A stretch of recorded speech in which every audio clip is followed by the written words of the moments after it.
Memory का कि मैं चीज़ें बहुत जल्दी भूल जाता हूँ, बहुत बारी पढ़ने के बाद भी याद नहीं रहता। जैसे 5-5 6 बारी पढ़ने के बाद भी भूल जाता हूँ 12th में एक अच्छा, करके।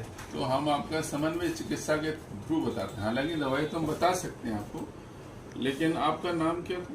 अद्वितीय कौशिक, ADVI। एक मिनट। आपकी कुंडली में जो है वो उसके हिसाब से भी इसको रिलेट करके बताते हैं, ताकि लोगों को भी पता चले कि भाई विज्ञान जो है एक मिनट। ये आपका हमेशा ही दिक्कत होती है आपको क्या? हाँ, मैं याद नहीं रह पाता। जैसे मैथ्स के अलावा सब बेकार है मेरा। किसे मतलब जब पढ़ने मैथ्स अच्छी चल जाती है क्योंकि उसमें याद करने का नहीं होता ज्यादा।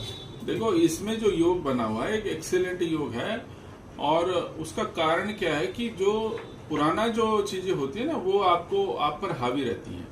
पहली जो चीजें मेमोरी से ब्रेन में सीपीयू की तरह होता है, ब्रेन सीपीयू की तरह है, उसमें जो मेमोरी डाल दी आपने वो फीड हो गई है ना, और वो जब आपने उस पर सर्च इंजन डाला, सर्चिंग डाली, तो वो चीजें आ जाती हैं। तो वो सर्चिंग में डिले हो जाता है बिकॉज मेमोरी ज्यादा डाल रखी है। उसको सबसे अच्छा तरीका होता है, एक तो रोज जो पढ़ने से पहले 10 मिनट 5 मिनट ही चलो 5 मिनट सिर्फ अपना खाली ब्रीदिंग पे ध्यान करके आंखें बंद करके अपना लेट जाओ या बैठे रहो। कोई मंत्र दे रखा है तो मंत्र जाप कर लो, झाड़ू का काम करता है। मंत्र जो होता है ना आपके विचारों को, नेगेटिविटी को निकाल देता है। तो जो जंक मेल है, टेम्परेरी फाइल्स हैं, वो सारी डिलीट हो जाएंगी, ठीक है। और उसके बाद जो रिफ्रेश करोगे आप, वो 5 दबा के ना, F5 दबा के रिफ्रेश हो जाता है कंप्यूटर। उसी तरह से तुम्हारा माइंड रिफ्रेश हो जाएगा। एक चीज तो, एक टेक्निक तो ये है, अपना माइंड को क्लीन करो, फालतू की चीजें निकाल देनी उससे।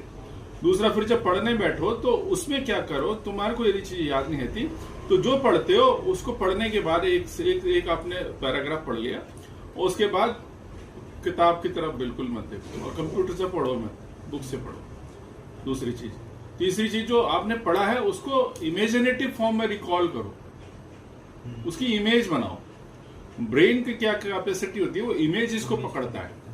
तो आपने उसको इमेजिनेटिव फॉर्म में पढ़ लिया, उसकी कल्पना कर ली अपने साथ, उसको अपने से रिलेट कर लिया। You will never forget even after at the time of your last breath. ये होता है ब्रेन की क्षमता। वो हर चीज को इमेजिनेशन के फॉर्म में यूज करता है, हर चीज को मेमोरी को इमेजिनेशन फॉर्म में याद रखता है। और जब आप प्रेशर से पढ़ोगे किसी को, मेरे को याद करना है, तो चौथा पॉइंट ये कि आपको कभी भी याद नहीं होगा। 10 बार भी पढ़ लोगे तो भी याद नहीं होगा। और 5वां तरीका क्या है कि आप जो पढ़ो उसको फिगर फॉर्म में याद करने की कोशिश कर सकते हो। तो वो भी एक प्रकार की इमेज ही होगी, ड्रॉ हो गया। जो चीज ड्रॉ होगी उसको भी ब्रेन कभी नहीं भूलेगा, ठीक है। तो ये करो आप।